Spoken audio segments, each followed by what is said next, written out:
it is, front and back. Engine transplant is complete now. You'd say, well, why don't you film more of it? Well, I'll tell you why. Because it exponentially would increase the amount of work that there's to be done. It's already a substantial amount of work moving these motors around, and I needed help from friends who knew what they're doing.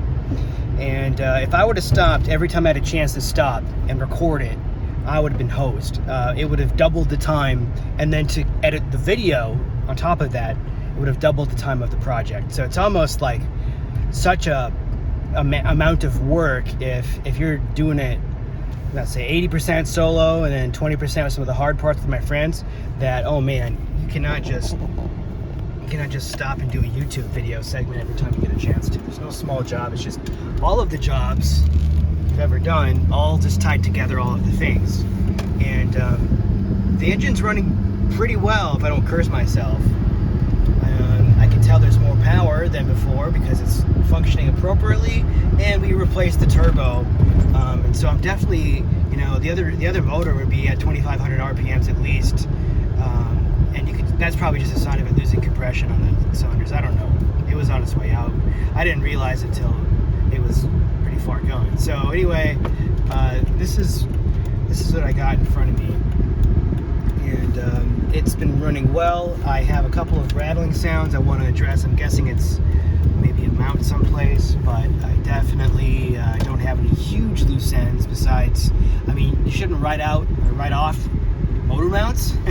But I haven't been doing serious driving with this car, just basically 10-minute drives, about 6 or 7 heat cycles in at this time. And I'm getting sort of like a strut rattle or something like that I can't quite get rid of. Now it's on the left side. But anyway, this is doing okay, considering all of the moving parts and stuff and things I didn't do or whatever. Yeah. So some suspension noises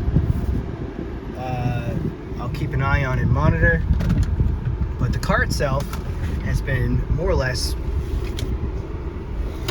doing well.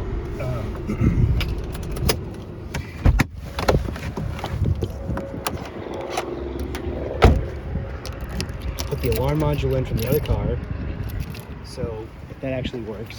And yeah, it's got a little dents in it still, but the car itself, after the engine change,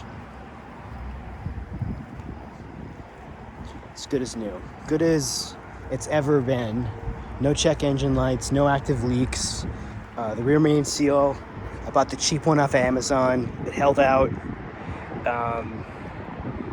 And that's all I want from it. Just to be a normal, standard Volvo. So everything works. There's nothing, well, okay, besides the all-wheel drive that needs to be serviced, but I put that off in this. Otherwise, the car is completely functional and all of the things. So,